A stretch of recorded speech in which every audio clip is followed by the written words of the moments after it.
You've heard about the 43 monkeys on the loose that escaped from an animal experimentation supplier, Alpha Genesis, in South Carolina. What's the best solution now? PETA has the answer on the PETA Podcast with Emil Guillermo.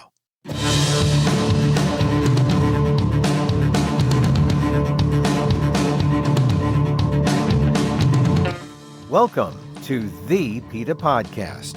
I'm Emil Guillermo, your host for this inside look at animal rights, brought to you by PETA, the largest animal rights organization in the world.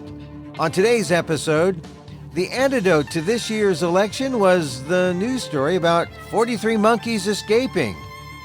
They were free from an animal research facility, Alpha Genesis, in South Carolina. Most media played it up as a fun story after Alpha Genesis failed to inform the public of the real situation. It said the monkeys were young and not a threat. Not so, says PETA monkey expert Dr. Lisa Jones-Engel, who has studied monkeys in the wild for 3 decades. Jones-Engel says PETA has contacted a donor and the path is now clear to allow the monkeys to live out their lives in sanctuary once they're all caught. If Alpha Genesis can't capture the monkeys and allow the deal to happen, well, who knows what will happen. Dr. Jones-Engel told me that sanctuary would be the only happily ever after in this story. Here's how to save the monkeys the PETA way on the PETA Podcast with Emil Guillermo. The thing about this story, it comes as the kind of, it could be the light story, like, oh, the monkeys are free. After a heavy election, it could be seen as the light story, or it could be, I think, in some ways, that kind of, people didn't realize how serious they should take this because it was seen as, the monkeys are free. But this is a serious thing, right? Oh, 100%. I mean, that's the extent to which the misinformation and the disinformation that Alpha Genesis has been putting out is, I'm actually a little astonished at their chutzpah on that because they know better. They know exactly what these monkeys represent in terms of both an infectious disease threat and the fact that these are wild monkeys. These are not your typical cage monkeys. These are wild monkeys out in a large group. And if you mess with them or your dog messes with them, you will be on the receiving end of a very angry troop of monkeys. Well, tell me about Alpha Genesis's background, because first of all, they came out and said these monkeys are, they describe them as monkeys that would not be of danger to the public and that they weren't exposed. And are you saying that what Alpha Genesis was saying to the public was not true? No, it wasn't true at all. Everything that they've said has been a deliberate attempt to mislead folks. They talk about them as, being very young animals weighing between 6 and 7 pounds. We've seen the videos. We've seen the drone footage. We've seen the footage that folks are catching. These are not a 6 to 7 pound rhesus macaque would be a year and a half old, maybe 2 years. No, these are big girls and boys. These animals some of them look to be adults. You can see that they've actually been marked differently by Alpha Genesis. They've got these really dark dye patches on different parts of their limbs. These animals have been put through experiments and have been exposed, right? Nope. The thing about these monkeys is that they had just come in from Morgan Island. And Morgan Island's 35 miles away. Morgan Island has 4 generations of rhesus macaques on there. That island was stocked back in the late 1970s, early 80s with rhesus macaques from Cayo Santiago. And then it was supplemented with rhesus macaques caught in Florida and brought up and dropped on that island. But you've got, 45, 50 years of rhesus macaques on there. 4 generations have been born and bred and grown up there, and many of them have been trapped and taken off and taken to alphagenesis, dropped in a corral for what they call conditioning, and then sold off to the National Institutes of Health for experiments. And now Morgan Island is a little island off of South Carolina where Alpha Genesis is, but it's an island off South Carolina. They've got a monkey colony that was purposefully started to feed the experimentation at Alpha Genesis, right? The island was purposefully started. It's to feed the experimenters at the National Institutes of Health. Right. These are taxpayer-funded monkeys on that island. These are taxpayer-funded monkeys that are running loose. Here's the ironic thing about Morgan Island. It turns out it's a lot cheaper and, frankly, a lot better for the monkeys' well-being if they are free-ranging, if they're allowed to be wild, free, running through the trees, running through the coastal marine areas there, doing their monkey things. You could actually see it in these monkeys, Emil, in the videos we're seeing. These are good-looking rhesus macaques. Their faces are tan. Their coats are stunning. They are moving through the trees like a wild rhesus macaque would move through the trees. And that's also the horror in this, because these macaques were plucked from Morgan Island, dropped in the Alpha Genesis corral. A door was left open. They took a break, and now they're out on the mainland, and they do not want to go back. They should not go back. Tell me about Alpha Genesis as a company. So they are just a monkey importer that deals with the NIH, the National Institutes of Health, to supply the monkeys. What is Alpha Genesis as a company? Who is it? What is it? Alpha Genesis is your one-stop monkey cruelty company. They import monkeys, they breed monkeys, they sell monkeys, they experiment on monkeys, all in their locations in South Carolina. They've been around for decades. Alpha Genesis is the poster child for everything that is wrong with this industry. They can't keep their monkeys healthy. They can't keep their monkeys alive. They can't keep their monkeys in their enclosures. They can't keep their staff. The only thing they can keep is all the taxpayer dollars that they get from their multi-million-dollar contracts from the NIH. And who owns the monkeys? They do this, they're contracted by NIH to provide the monkeys, or they do it on their own and then they have the monkeys and then they sell it to NIH? So the National Institutes of Health, NIH, has contracted Alpha Genesis to provide the husbandry, that sounds so nice, to be the wardens for Morgan Island. And so what Alpha Genesis does, they make sure that those monkeys they've got supplemental feeding. When National Institutes of Health, as in this case, basically puts in an order saying, we need 50 rhesus macaques. The folks at Alpha Genesis can go to Morgan Island. They've got some traps there. They go and they pull 50 animals from there. Again, at this point, these are wild, free-ranging monkeys that have never known anything but life in the trees with their families.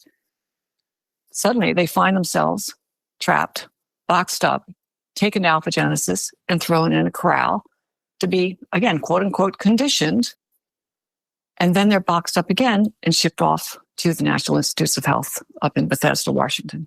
And then, Bethesda, Maryland. And then from there, they are experimented on, or do they get shipped again to an NIH-approved experiment, a college or university of some sort? That's a good question. And this is, this industry is so opaque. Trying to track a monkey from point A to point B, C, D, E, and F is really challenging. We think that these monkeys, when they go up to NIH in DC, that's literally the end point for them. They go into a cage, they're experimented on, they're killed. So they were up there and they were let out, or was it a mistake, or was it what do you know about the circumstances that led to their escape? So, we've learned that the employee who was responsible for this, brand new employee, Alpha Genesis, like so many of the places, they can't keep staff. Nobody lasts long in these facilities. You just can't. The physical work, the mental work, the staring into an eyes of an animal that is going to be dead in a few weeks or a few months, very few people can do that. Anyway, this person, they left 2 doors open. And one of the things I really want to stress, particularly about these 50 animals, they would know each other. They were on that island together. They were probably related. If they weren't related, they knew each other. And they're smart. Rhesus macaques are such smart and clever monkeys. So they were watching. And when they saw an opening, they did what any good, clever, determined primate would do. And they made a run for it. The thing I find most tragic, I think, is that of the 50 in there, 43 got out, 7 stayed behind. I really think that one of the reasons that we see these animals, the escapees, kind of hanging around the Alpha Genesis facility is that they know that their 7 friends are still in there. Those could have been their sisters, their aunties, their moms. Rhesus macaques they're like the Marines of macaques. They leave no one behind. So I'm sorry. I know what those monkeys were thinking when they got out. And having trapped monkeys myself, the most dangerous monkeys are the ones in the troop members who are outside of the trap, because they know that you're trying to get their friends inside, and they will do everything in their power to make sure that you don't do that. So they're hanging around the facility. What you're saying is if all of them were out and 7 weren't left behind, who knows where they'd be? They wouldn't be hanging around near the Alpha Genesis facility. No, we had already heard that some of them were moving back towards Morgan Island. The Alpha Genesis facility is in a very wooded area. There are a lot of waterways, and those waterways, those monkeys would just have to follow them for a few miles, 10, 15, 20 miles, and they would find themselves back on the path leading back to Morgan Island. And these are rhesus macaques. They travel easily through the tree canopies. They travel on the ground. They can travel over buildings. They are incredibly adaptable monkeys, and they're also omnivorous, which means those forests there would contain sufficient resources for these animals to survive. So fruit and small vermin, that kind of thing. Right. So insects and leaves and fruit, and they're also, again, they're omnivorous and they're really clever. So if they would see, we had reports of them being seen around the Chinese restaurants in town. They're going to forage for whatever kind of food they can get their hands on. So whether it means going through rubbish bins, whether it's going into, some food that's left in a dog bowl outside, bird feeders, any other kind of domestic animals who are being fed outside, these macaques would be able to take advantage of that. Now, are the people charged with trying to get the monkeys, I guess law enforcement is involved, are they doing the right things? Have they kind of sequestered an area, or is it, how are they doing? Are they doing the right things to try to get, the most important thing is if they have a sense that there's 7 other monkeys still there, that's what's keeping them there, you're saying, or nearby. But are they doing the right thing in terms of trying to get them back?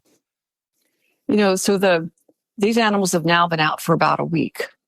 And according to reports that Alpha Genesis has given to the media, which have been unconfirmed because Alpha Genesis has refused to let any media into their facility. But, Alpha Genesis is saying they've gotten 25 or 30 of them back by now. I don't know if that's true. I don't know. It is so hard to catch monkeys in a trap. You can get the first couple. They're hungry. They're curious. They'll go in. But again, so there are lots of these monkeys out there, and they watch. So if they see that trap door comes down, all hell breaks loose with the monkeys in there. All hell breaks loose with the monkeys outside. You can fool a rhesus macaque once. You're not going to fool a rhesus macaque twice.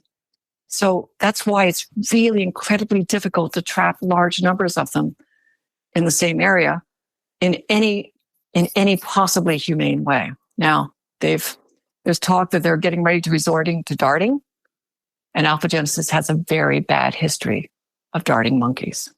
What kind of bad history? Animals dying. They were cited and fined, or they had a violation in 2016. Again, monkeys escape, which is a regular occurrence at this facility. They were able to trap, this time 2 escaped. They got one of them in a trap. The second one was like, I saw what just happened. That's not going to go. So they went out and darted that animal, and it was bad darting. They were injured so severely that they tried to actually recover and bring them back, but in the end, they actually had to kill that animal because they injured them so badly through darting. So when you dart, a couple of things can happen. One, you hit the animal in the wrong place. When you dart, you try to aim for the butt, you try to aim for the shoulder, someplace where you got a lot of muscle.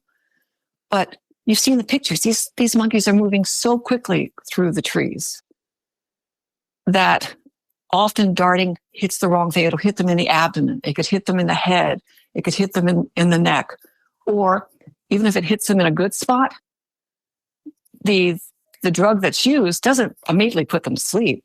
No, it takes a couple of minutes, during which time they're going to scurry up to the tip top of the tree, or they're going to run as fast as they can in the opposite direction.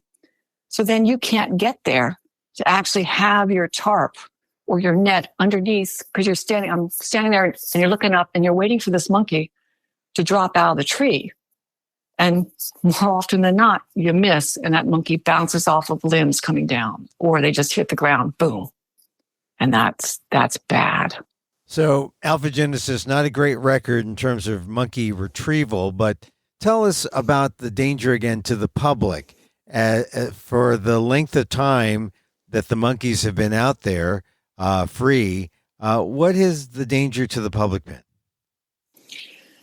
So these animals, again, were coming directly off of Morgan Island. They had not yet been used in any experimental protocols. I do believe, that's the one thing I believe from Alphagenesis.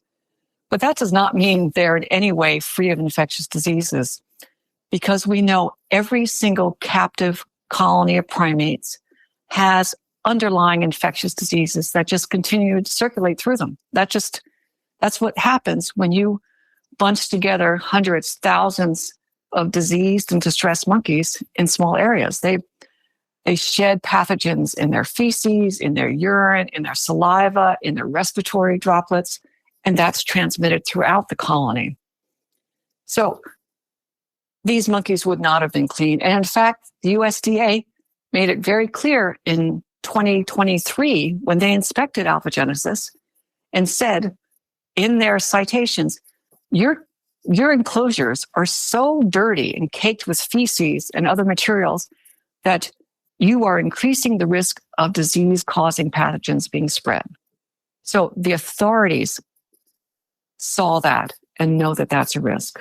So are people endangered just by the fact that these monkeys are out there? They could be defecating, they could be urinating, and does that contaminate an area and make it dangerous to the public? I would think that the risk would be greater through direct physical contact with the monkeys.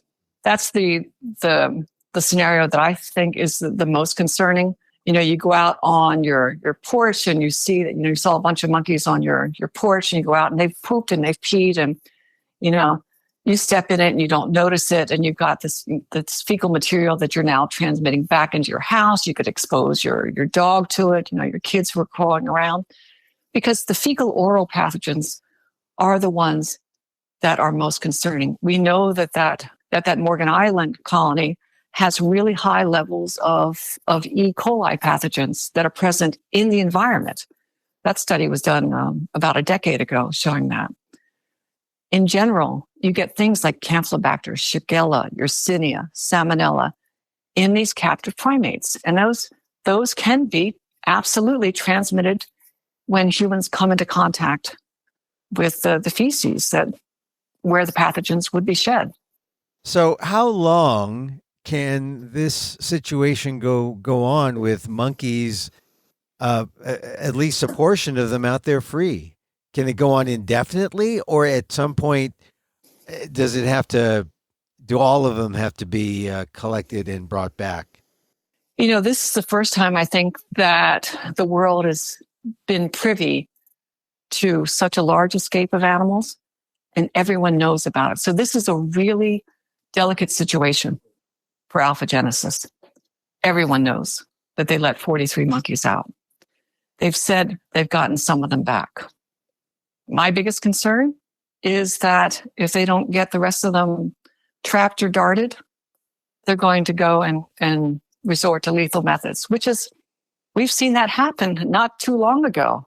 Remember in January of 2022, 3 long-tailed macaques escaped after an accident up in Pennsylvania, and the CDC basically issued shoot-on-sight orders for those animals because they were concerned about the threat that they pose to the population. Things might be different here in South Carolina because everyone's seeing these animals now. So they've got faces. People have begun to see them for the extraordinary animals that they are. So I don't think they're going to take very kindly to alphagenesis or anyone else going out and using lethal methods. Yeah, that's one of the strange things about this story, that many people have cheered the monkeys on to go free, and they see that they should be free. It's probably the exact opposite thing that alphagenesis or NIH want to see in the public. I couldn't agree more. I myself, when I first heard about this, my first thought was, run, monkeys, run. And but I also knew that they weren't going to be able to run far enough to escape what I'm afraid would be the inevitable, which is either retrapping or being killed, even though another option has presented itself to us. Yeah, what is PETA doing now to try to save the monkeys? PETA was approached by an entrepreneurial couple who see macaques for what they are: extraordinary animals that deserve to spend their lives in the treetops, to spend their lives with their friends. And this couple has offered $250,000 to PETA to get those monkeys into sanctuary. And Born Free USA, a sanctuary that PETA has worked with previously, has also reached out to alphagenesis and said, hey, work with us. You can't use these monkeys anymore, but these monkeys do deserve a home, a way to live out their lives. And so between this incredibly generous donation that was given to us and Born Free USA having the ability to accept them, alphagenesis and NIH are now in a bit of a tricky position, because I'm not sure, given that these monkeys have been out for as long as they have, that NIH would be willing to use them in experiments. Are these animals useful to them at all anymore if they went out and got every one of them? What would the outcome be? Would they use them, or if they were of no value, would they just kill them? So these monkeys have now been out. They've been out, exposed to any of the human pathogens that are in that area, any of the companion animal pathogens that are there, any of the wildlife pathogens that are circulating there. South Carolina has a vigorous raccoon population, and raccoons and rhesus macaques kind of occupy the same niche. They can hang out up in the trees together. They can forage in the same places together.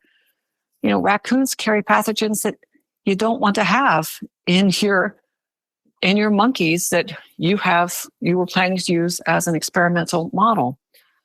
The whispers that we're hearing is that, Alphagenesis would just go ahead and kill these animals, even if they got them all back. And I think that's where it is so important that we leverage this incredibly generous donation and the power of the PETA membership to go to NIH. We've already been bombarding them with emails and phone calls saying, NIH, listen, you took your shot at these monkeys. These monkeys said no. Now do the right thing.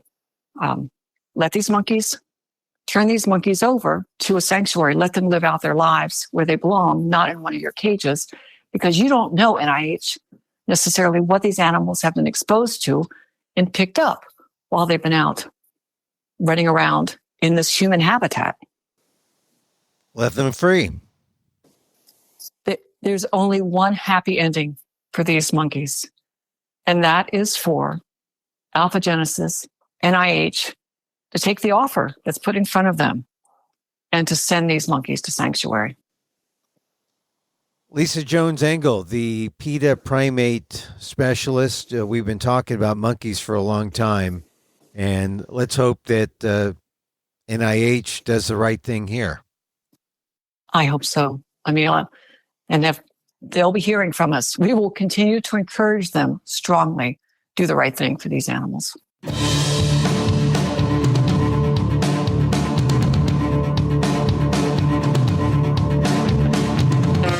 Dr. Lisa Jones-Engel is the PETA primatologist and monkey expert. She studied monkeys for 30 years in the wild and for 17 of those years at the University of Washington Primate Research Center.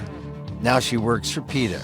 And as she said, there's a deal on the table. A big donor is willing to fund a sanctuary to take the monkeys. But will Alphagenesis take the deal? That would be the best thing for the monkeys. For more, go to PETA.org.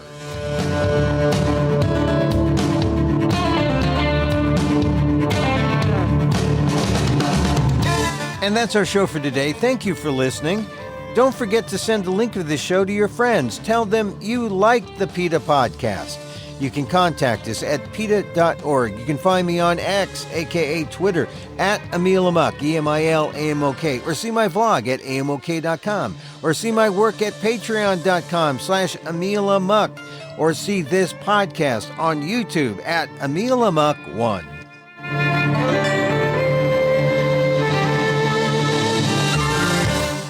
Once again, thank you for listening.